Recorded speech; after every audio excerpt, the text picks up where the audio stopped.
Bismillahirrahmanirrahim. Walladzina hum li furujihim hafizun illa ala azwajihim aw ma malakat aymanuhum fa innahum ghairu malumin. فَمَنِ ابْتَغَى وَرَاءَ ذَلِكَ فَأُولَئِكَ هُمُ الْعَادُونَ. Bapak Ibu hadirin hadirat rahimakumullah, menjelaskan awal-awal dari surat Al-Mu'minun, ada orang-orang mukmin yang mendapatkan keberuntungan. Bahasa saya yang lalu bejo. Bejo itu lebih dari sekedar untung. Orang mukmin yang beruntung itu yang pertama adalah orang yang sholatnya khusyuk. Kemudian yang kedua, orang-orang yang berpaling dari hal-hal yang tidak berguna. Kemudian yang ketiga adalah orang-orang yang mengeluarkan zakat dari harta yang dia miliki.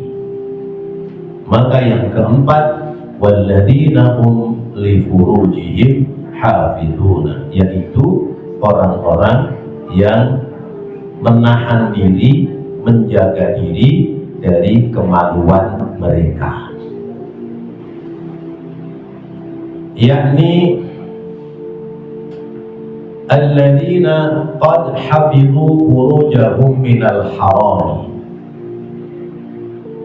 yaitu orang-orang yang telah menjaga diri, kemaluannya dari melakukan hal-hal yang haram. Fala yaqa'una fima nahahumullahu anhu min zinan wa liwatin. Mereka tidak jatuh kepada apa yang Allah telah melarang kepada mereka, yaitu berbuat zina atau melakukan liwat. Berbuat zina berarti hubungan sebadan laki-laki dan perempuan yang tidak pakai akad nikah ijab qabul. Zina itu ada zina bujang perawan, ada zina orang-orang yang sudah menikah. Sanksinya berbeda. Kalau bujang perawan mereka melakukan perbuatan zina, maka sanksinya adalah hukum cambuk 100 kali. Dicambuk 100 kali, bukan sapu lidi 100 biji lidi, ya. Diikat jadi satu terus disambetin, bukan. Ya.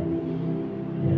Dicari kayu atau rotan yang kuat, kemudian dipersiapkan al-guju, orang yang memukulnya yang tenaganya kuat pula. Dipukulnya, dicambuknya sampai sebanyak 100 kali. Kalau sudah dilakukan kemudian dia bertaubat, kalau masih hidup berarti dosanya sudah diampuni oleh Allah. Sebab at-taibu minadz-dzambi kaman la dzambalah. Orang yang telah bertaubat dari dosa seolah dia tidak melakukan dosa, nggak punya dosa. Kalau misalnya dicambuk kemudian mati, maka berarti dia mati tidak lagi punya dosa, sehingga dosa zinanya di akhirat nanti sudah bebas, tidak lagi dihukum cambuk oleh malaikat. Terjadi di zaman Rasulullah, ada seorang perempuan yang dizinai oleh laki-laki Yahudi, kemudian sampai hamil, lalu datang kepada Rasulullah, ya Rasulullah, qad zanaitu, wahai Rasulullah, aku telah berbuat zina sehingga aku hamil. Bayangkan ya, datang perempuan hamil, dia mengaku sebagai perempuan yang berbuat zina. Kata Rasulullah, kamu punya orang tua enggak? Bapakmu masih ada enggak? Ada ya Rasulullah. Kalau begitu bapakmu panggil ke sini. Bapaknya dipanggil, berhadapan dengan Rasulullah. Lalu kemudian sesudah itu, Pak, tolong rawat anak perempuanmu sampai bayinya lahir.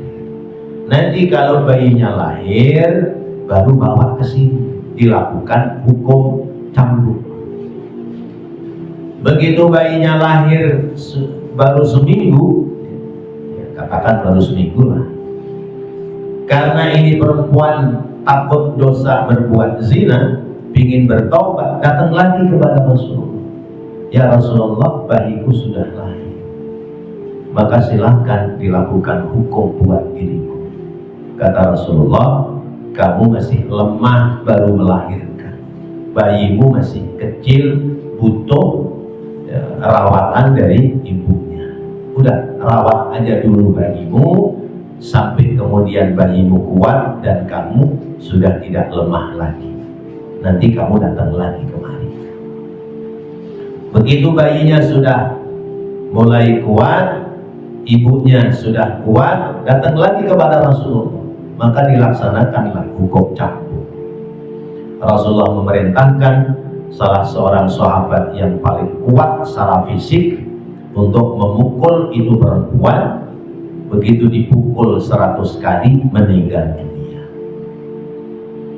Maka Rasulullah kemudian memerintahkan kepada sahabat yang perempuan untuk mengurus itu jenazah, dimandikan, dikafankan, dan disolatkan, kemudian dikuburkan.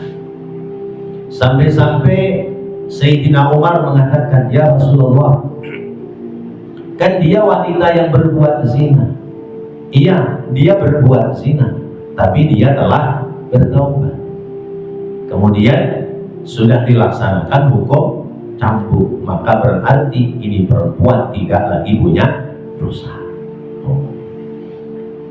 Tapi kalau perempuan itu dia sudah berumah tangga, atau orang yang berbuat zina baik laki-laki atau perempuan yang sudah pernah menikah, maka hukumannya bukan cambuk, ya, hukumannya lebih berat lagi, yaitu dikubur seleher, kemudian ditimpuk batu sampai kemudian meninggal dunia. Ya Allah, serem banget ya. Islam serem banget. Iya, galak banget Islamnya. Nah, diberlakukan hukum itu supaya orang tidak berani melakukan kesalahan. Coba kalau hukum zina diterapkan, kira-kira banyak enggak orang berbuat zina?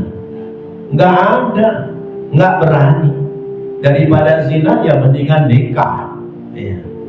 Dan nikah beres. Nikah satu orang masih pengen lagi, ya nikah lagi aja. Iya. Yang penting mau sama mau. Ya. Istri tuanya diizinin, minta izin, dibolehin, ya udah nikah lagi aja. Dan kalau nggak diizinin bagaimana, ngumpet-ngumpet. yang berani begitu. Kita ngomong yang berani. Ya Bu, sepi Bu.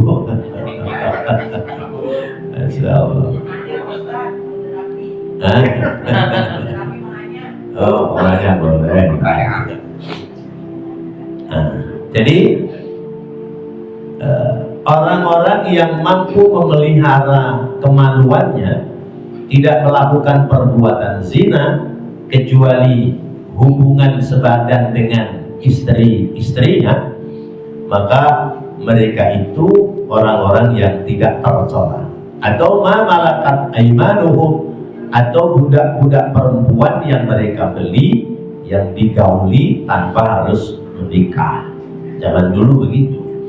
Ya, ada budak perempuan dijual di pasar, cantik, berebut, harganya mahal. Ya, dibeli sama Pak Johan, bawa pulang. Iya. Udah. Iya. Jadi simpenan Pak Johan, punya anak dah. Misalnya begitu. Misal, budak sekarang ada. Ya. Nah, itu bayi yang lahir, bayinya bayi merdeka. Maka berarti Islam tidak menyetujui tentang perbudakan. Ya. Karena begitu perempuan dirawat oleh majikannya, nanti perempuan itu melahirkan anak, anaknya jadi anak merdeka. Berarti kan habis sudah perbudakan. Itu. Nah, fa'innahum ghairu malumin, yang begitu itu tidak tercela. Ada berbuat zina, ada berbuat liwat. Ya. Liwat, ya. Liwat bukan bahasa kita. Ya. Liwat itu bahasa sekarang ini, yaitu perempuan dengan perempuan namanya lesbi, laki-laki dengan laki-laki namanya homo. Ini perbuatan dosa besar, ya. Perbuatan dosa besar. Ada perempuan datang ke rumah konsultasi, Pak Ustadz, saya kerja di tempat kerjaan, pimpinan saya itu ngelarang-larang saya kalau saya lagi ngobrol sama teman-teman saya. Kata saya, hati-hati Bu, itu pimpinan Ibu suka sama Ibu. Oh, bagaimana suka Ustadz, orang sama-sama perempuan? Jangan salah. Iya, perempuan juga bisa senang sama perempuan. Nah, itu namanya lesbi, laki-laki dengan laki-laki, homo. Ya, kita nggak bisa bayangin, orang kita bukan pelaku, jadi nggak ngerti ya. Perempuan sama perempuan mau ngapain coba? Iya. Laki-laki sama laki-laki mau ngapain? Mau main anggar? Iya, main anggar, anggarnya diadu. Ya, kita nggak ngerti, orang kita nggak kerjain begitu. Nah, liwat. Wala yaqrabuna siwa azwajihim allati halallahu lahum. Dan mereka tidak mendekati selain daripada istri yang dihalalkan oleh Allah bagi mereka, au ma malakat aymanuhum minas sarari.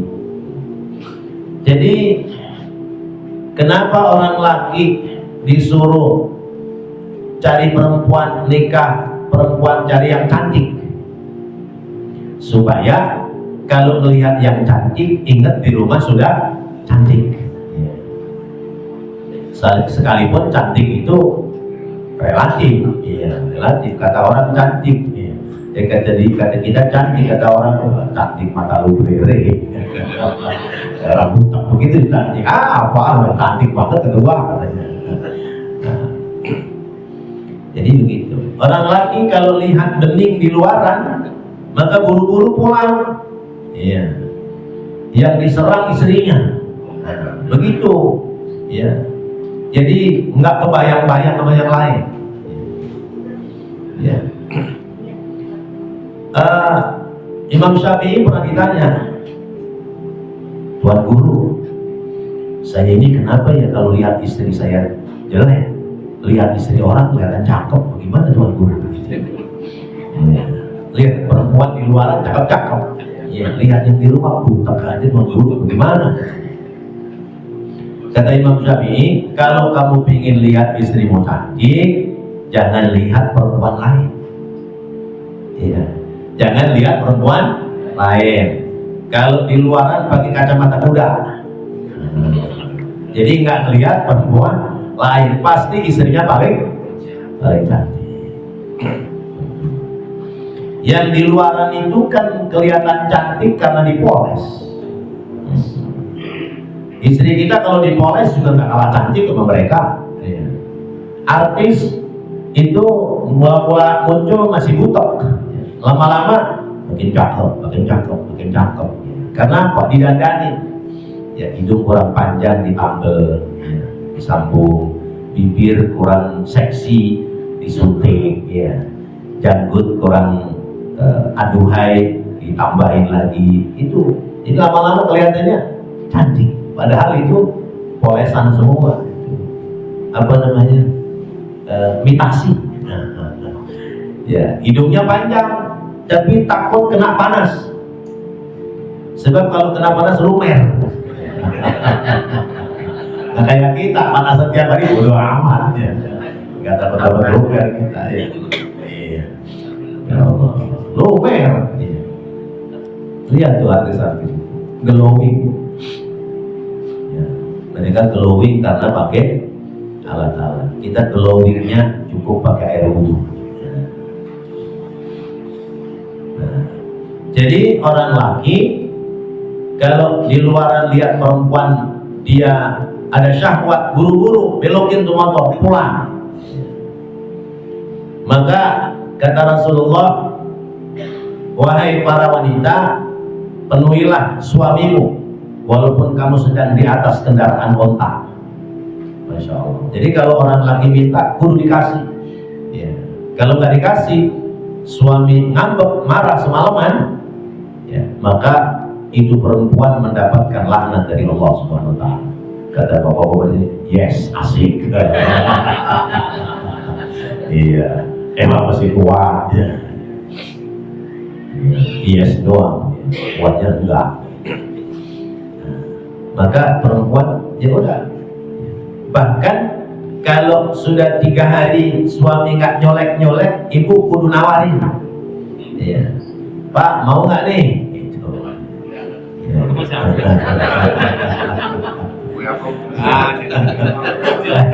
Udah nenek-nenek semua dia haji. Siapa yang mau ditawarin Ustaz? Kalau pulang suaminya. Ya Allah, tawarin. Gitu. Tawarin mau berhias, minyak wangi, semprot apa dan sebagainya. Gitu. Ya. Kayak waliullah Rabi'ah al-Adawiyah. Ada 2 Rabi'ah al-Adawiyah. Ya. Ada yang taat kepada suaminya kalau dia sudah selesai sholat isya, ya nawarin kepada suaminya, mau pakai saya nggak Pak? Kalau mau pakai saya tak berhias. Kalau enggak, saya mau ibadah kepada Allah. Jadi Rabi'ah al-Adawiyah yang satu lagi nggak mau menikah. Ya. Kenapa? Karena takut mengecewakan. Sebab dia lebih cinta kepada Allah. Karena cintanya kepada Allah, maka seluruh waktunya untuk Allah Subhanahu Wa Taala. Ngapain ngurusin orang laki, ribetin sama ibadah, gitu. Ya akhirnya udah mau nikah. Nah ini yang tua-tua ngaji, yang muda-muda juga wajib ngaji yang begini. Ya. Nah, wa man ta'ata ma ahallahu Allahu fala laum alaihi wala haraja. Maka siapa orang yang mengerjakan apa yang dihalalkan oleh Allah padanya, maka tidak ada tercela baginya dan tidak ada dosa. Bahkan ketika suami mendatangi istri, maka itu bagian dari ibadah. Ketika suami mendatangi kepada istri, itu bagian dari ibadah. Istri melayani suami, itu bagian dari kewajiban. Sebab orang perempuan wajib taatnya sama suami. Kalau anak laki-laki, biar kata sudah rumah tangga, wajib taatnya kepada orang tuanya.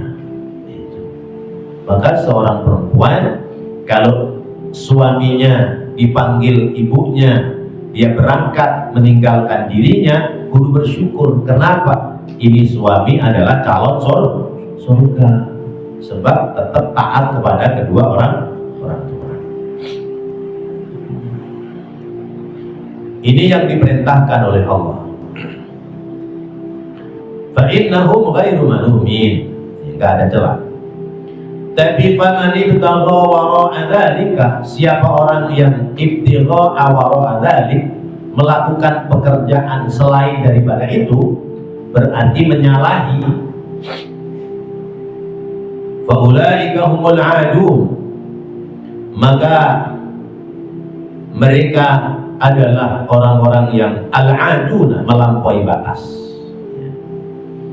Orang-orang yang melampaui batas. Ini ada cerita nih di zaman sahabat.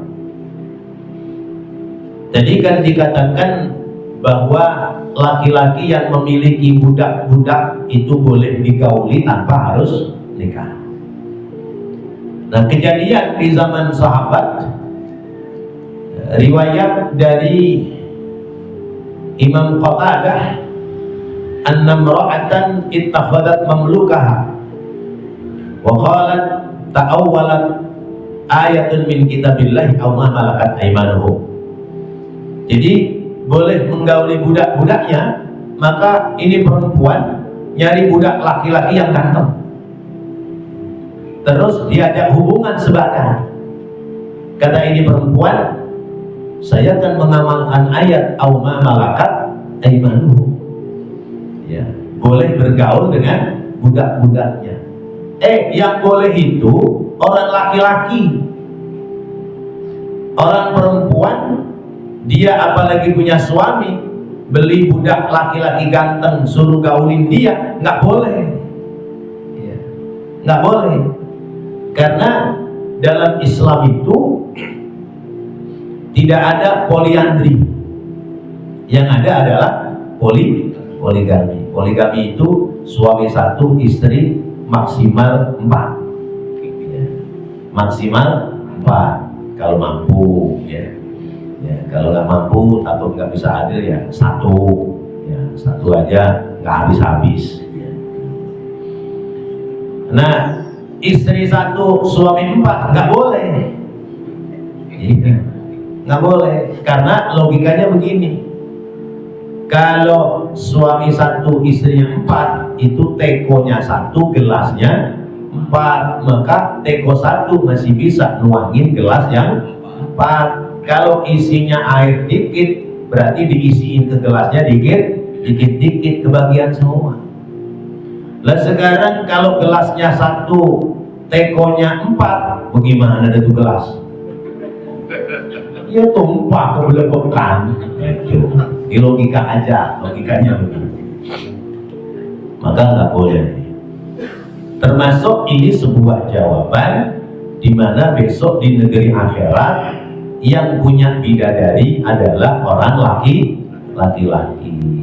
Ada yang terangin, kalau orang laki-laki punya bidadari, orang perempuan punya bidadara dong. Enggak. Iya.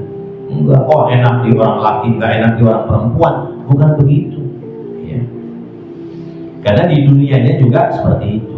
Maka besok di akhirat yang punya bidadari adalah orang laki-laki. Orang perempuan bagaimana? Kenikmatan mempunyai suami itu sudah melebihi daripada apa yang dibayangkan, yaitu laki-laki yang lain. Nggak kebayang terhadap laki-laki yang lain. Seperti misalnya bujang perawan, mereka meninggal dunia, besok jodohnya siapa di negeri akhirat, urusan Allah. Tapi dalam satu riwayat diterangkan, bujang perawan yang meninggal dunia besok di akhirat nggak ada pasangannya, diganti oleh Allah kenikmatan yang melupakan bagi dirinya untuk memiliki pasangan masing-masing. Itu kan kuasa Allah, urusan Allah. Jadi nggak bisa dibayangkan di dunia. Nah, maka ketika itu perempuan membeli budak laki-laki kemudian diajak untuk bergaul, ya, padahal itu sebuah larangan. Qala faduribal abdu wa jaza ra'sahu wa qala anta ba'dahu haramun ala kulli muslimin. Kemudian diadili itu budaknya, perempuannya yang melakukan itu karena dia menafsirkan Al-Quran yang tidak pas, kemudian bertaubat, maka terbebas dari apa itu siksa. Tetapi budaknya itu dibotakin kepalanya, ya, kemudian dipukul, ya. Lalu kemudian dikatakan kepada dia, kamu sesudah ini haram hukumnya bergaul dengan orang-orang Islam, kecuali dia kemudian masuk Islam, lalu kemudian dia merdeka, bebas dari perbudakan, ya dia memiliki kedudukan yang layak sebagaimana umumnya umat Islam. Faman ibtagha wara'a dzalika faulaika humul 'adun. Maka orang yang menyelisihi dari aturan-aturan Allah berarti dia telah melampaui batas. Rawa al-Imam Al-Hasan bin Arafah fi juz'ihi al-masyhur. Imam Hasan bin Arafah meriwayatkan dalam kitabnya yang dikenal, haitsu qala, sehingga dia berkata, haddatsani Ali bin Sabit al-Jazari telah menceritakan kepadaku Imam Ali bin Sabit al-Jazari an Muslimah, dari Muslimah bin Ja'far, an Hisan bin Hamid an Anas bin Malik, dari Hisan bin Hamid, kemudian dari sahabat Anas bin Malik, anin Nabi sallallahu alaihi wasallam, dari Nabi kita Muhammad sallallahu alaihi wasallam. Qala, Nabi bersabda, sab'atun la yandurullahu ilaihim yaumal qiyamati wa la yuzakkihim wa la yajma'uhum ma'al alamin alimina. Ada 7 golongan besok di hari kiamat tidak dipandang oleh Allah dengan pandangan rahmat dan tidak disucikan oleh Allah dan tidak boleh berkumpul dengan orang-orang baik. Wa yudkhiluhumun nara, dan mereka dimasukkan ke dalam neraka fi awwalid dakhilina, yaitu di awal-awal orang masuk neraka, illa ayyatubu, kecuali mereka bertaubat. Wa man taba taballahu alaihi, siapa orang yang bertaubat Allah menerima taubat padanya. Siapa 7 golongan yang tidak dipandang rahmat oleh Allah? Yang pertama, an-nakihu yadahu, orang yang kawin dengan lewat tangannya. Apa namanya? Kalau anak laki apa ya? Nani. Ya, kalau anak laki namanya nani, bukan nani, bukan nani. Kalau perempuan namanya masturbasi. Itu namanya nikahul yad, ya, nikah, ya, kawin dengan tangan. Nah, kalau yang ngerjain tangan suaminya kepada istrinya, bolehkah? Lu apa ketawa? Ini ilmu. Iya. Boleh. Iya, boleh. Iya. Yang ngerjain tangan suaminya sama istrinya, boleh. Yang ngerjain tangan istrinya lebih dari tangannya, ngerjain untuk suaminya supaya suaminya mendapatkan kenikmatan, boleh? Boleh. Tapi kalau istri tetangga, orang boleh. Barangan istri tetangga, ini dikebutin suaminya. Ya. Jadi masturbasi kemudian onani itu dilarang. Kalau masih kuat ya nikah. Ya. Kalau istrinya udah nggak mampu, jangan lama-lama di kamar mandi, sabunnya cepat habis, jangan. Ya. Anak muda juga begitu, mandinya jangan lama-lama. Sabun sih mestinya seminggu, 2 hari udah habis. Nah itu boleh, dosa. Yang kedua, al-fa'il wal maf'ul bih. Yang kedua, yang melakukan dan yang dilakui. Ya, ini berarti sesama jenis.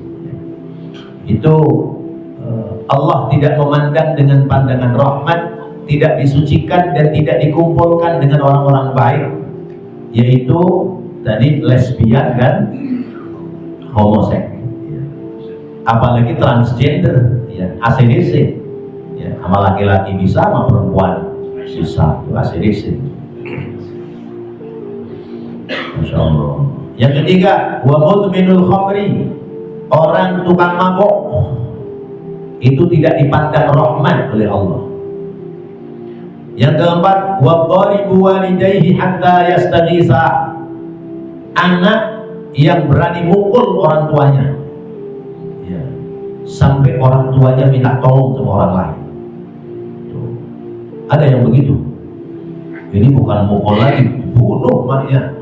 Ya, maknya dibunuh, bapaknya dibunuh. Na'udzubillahi min dzalik. Yang keempat.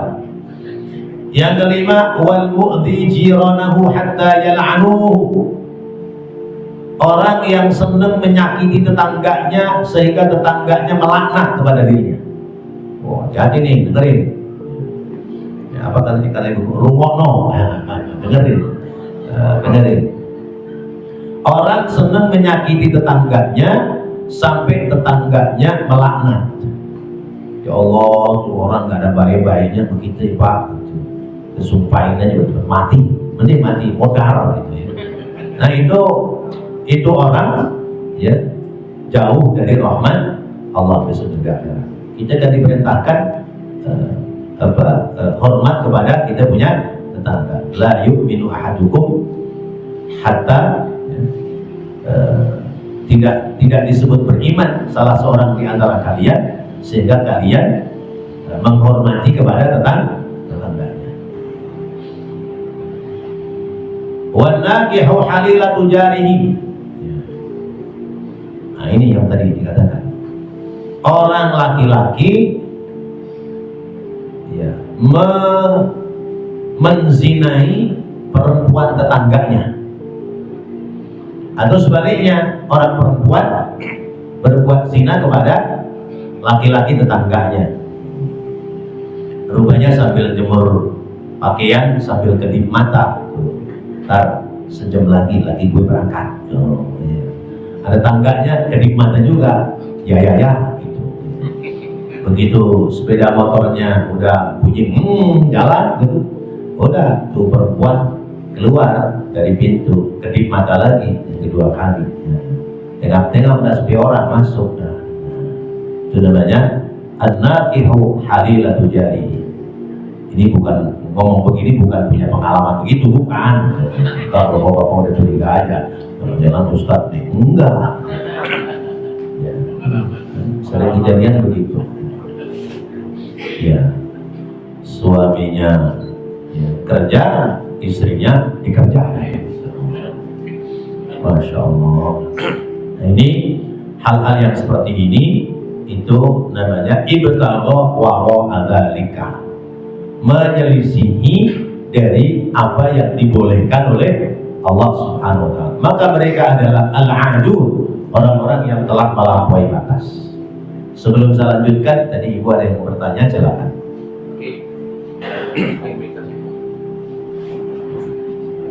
Kedengeran kali? Nggak pakai speaker?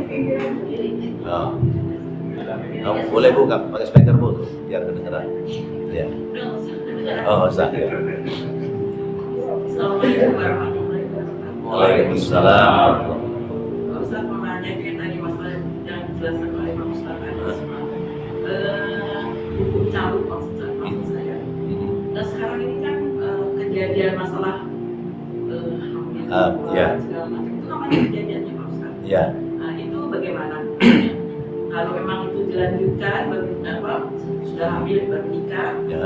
nah terus anaknya lahir, terus untuk yang anak keduanya itu apa juga masih dianggap haram. Ya. Baik, sudah. Orang yang melakukan perbuatan zina dari bujang perawan itu secara Al-Quran itu ketentuannya hukum cambuk. Nah sekarang hukum cambuk ini kan yang berhak melaksanakan kan institusi, ya. Kalau di negeri Arab karena hukumnya Al-Quran, maka institusi pemerintah yang melaksanakan, sehingga bapaknya nggak berhak mencambuk anak perempuannya atau anak laki-lakinya yang melakukan perbuatan zina. Sementara kita di Indonesia nggak berlaku hukum cambuk, ya. Kejadiannya kalau perempuan tahu-tahu perutnya jembling, ditanya, "Neng, kamu sama siapa?" Paling bisanya nangis doang, ya. Udah begitu ngomong, "Nggak sama si anu bu." Ya udah kalau begitu panggil orang tuanya suruh kemari dah, ya biar buru-buru rapiin, gitu. Kan begitu. Umumnya kan begitu. Akhirnya ya, didaftarkan ke KUA melaksanakan akad nikah. Atau kalau misalnya anak perempuannya belum cukup umur, biasanya datang ke ustaz. Ya, nggak tahu ustaz yang mana lah, gitu ya. Nah, upaya menikahkan laki dan perempuan yang sudah berbuat zina itu adalah cara supaya sesudah itu dia tidak lagi melakukan perbuatan zina. Tujuannya begitu. Para ulama membolehkan karena supaya sesudah dinikahkan itu berarti tidak lagi melakukan perbuatan zina. Nikahnya sah apa tidak? Sekalipun itu perempuan sudah hamil, hukum nikahnya sah secara agama. Karena wanita hamil yang tidak sah dinikahi oleh laki-laki adalah wanita hamil yang diceraikan oleh suaminya. Dia menunggu masa iddah, maka masa iddahnya wanita hamil sampai bayinya lahir. Kalau bayinya lahir baru boleh nikah lagi. Pagi bayinya lahir, siang boleh nikah. Siang bayinya lahir, sore malam boleh nikah. Tapi kalau perempuan hamil tanpa pernikahan, berarti dia tidak punya masa iddah. Maka sekalipun dia hamil, pernikahannya hukumnya sah secara agama. Nah, upaya-upaya ini tentu adalah pendapat ulama-ulama kita. Satu, supaya tidak lagi melakukan perbuatan zina. Yang kedua, supaya ada efek jerah kalau sudah dinikahkan. Ya. Karena apa? Az-zani la yankihuhu illa zaniyah, wa zaniyatu la yunkihuha illa zanin aw musyrikin, wa hurrima dzalika 'alal mu'minin. Ini ayat keras ini. Ya. Laki-laki pezina enggak boleh menikah kecuali dengan perempuan pezina. Perempuan pezina enggak boleh dinikahkan kecuali dengan laki-laki pezina atau orang musyrik sekalian. Dan laki-laki dan perempuan yang seperti ini haram bagi orang mukmin yang baik-baik. Kenapa? Sebab kalau sesama pezina sama-sama udah pada punya kesalahan, sehingga tidak akan ada perselisihan tentang pernikahannya.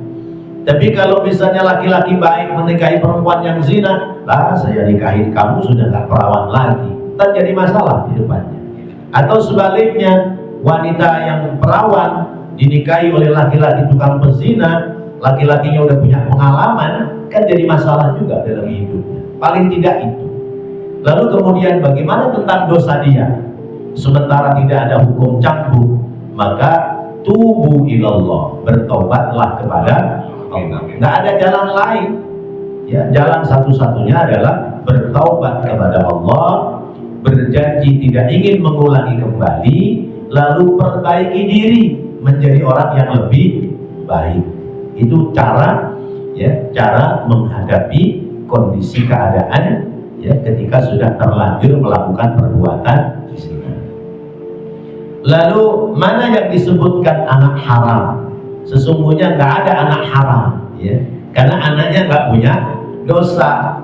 Anak ini tidak ada dosa, yang dosa adalah orang tuanya. Anak ini akibat perbuatan dosa haram oleh orang tuanya. Nah, kalau anaknya lahir perempuan, maka nanti kalau sudah dewasa mau menikah, bapak biologisnya tidak berhak menjadi wali, maka serahkan kepada hakim supaya hakim yang jadi wali. Adapun anak kedua, ketiga dan seterusnya, maka anak itu sah, bukan hasil perzinahan karena sudah melaksanakan akad nikah. Adapun sesudah nikah lalu kemudian nggak boleh kumpul, nanti sampai nunggu bayinya lahir, lah belum nikah aja udah kumpul, ya apalagi sudah nikah. Ada orang yang kemudian dinikahkan ketika bayinya sudah lahir, lalu kemudian dilaksanakan tajaddud nikah, perbaikan nikah, bukan nikah kembali, perbaikan nikah. Supaya apa? Ada efek jerah, merasa bersalah dan berdosa, sehingga dia tidak akan mengulangi kembali perbuatan zinanya. Demikian. Maksud saya, kalau yang ahli bulan itu lahir anak perempuan, kan tidak boleh di bapaknya. Ya. Lalu yang anak kedua itu boleh di bapaknya. Anak yang kedua halal, karena berarti lahirnya anak kedua kan ada jeda. Nah, ukurannya bagaimana? Kalau menurut mazhab Imam Syafi'i, anak itu berhak dibinkan kepada bapaknya ketika usia kandungannya melewati 6 bulan dari pernikahan. Ya. Nah, hitungannya, sebab bayi berpotensi hidup itu di usia ke-7 bulan. Sekalipun kalau lahir harus diinkubasi, ya, di inkubator. Sebab kalau bayi belum 6 bulan itu terlahir kulitnya tidak kuat dengan udara, pasti meninggal. Nah, itu ukurannya. Tapi saya punya pemikiran begini, mau lewat 6 bulan atau belum 6 bulan, kalau dipahami bahwa ketika nikah itu sudah nggak menstruasi, berarti sudah isi, maka sebaiknya kalau nanti bayinya lahir perempuan, jangan bapak biologisnya yang menikahkan. Karena apa? Berarti sudah inden. Apa namanya inden ya? Iya, kalau mau beli motor ya, bayar dulu pesennya inden berarti. Nah, jadi seperti itu. Anak kedua, ketiga, maka boleh dipinkan kepada bapaknya, karena berarti dia anak yang sah hasil pernikahan secara resmi hukum agama. Demikian. Baik, wallahu a'lam. Sebetulnya masih ada yang perlu saya bahas, tapi insya Allah nanti disambung pada waktu-waktu yang akan datang. Mudah-mudahan Allah jadikan ilmu yang bermanfaat. Amin ya Allah ya Rabbal Alamin. Rabbana taqabbal minna innaka antas sami'ul alim wa tub alaina innaka antat tawwabur rahim. Rabbighfir warham wa anta khairur rahimin. Wa sallallahu ala sayyidina Muhammadin wa ala alihi wa sahbihi wa sallam. Walhamdulillahi rabbil alamin. Wassalamualaikum warahmatullahi wabarakatuh.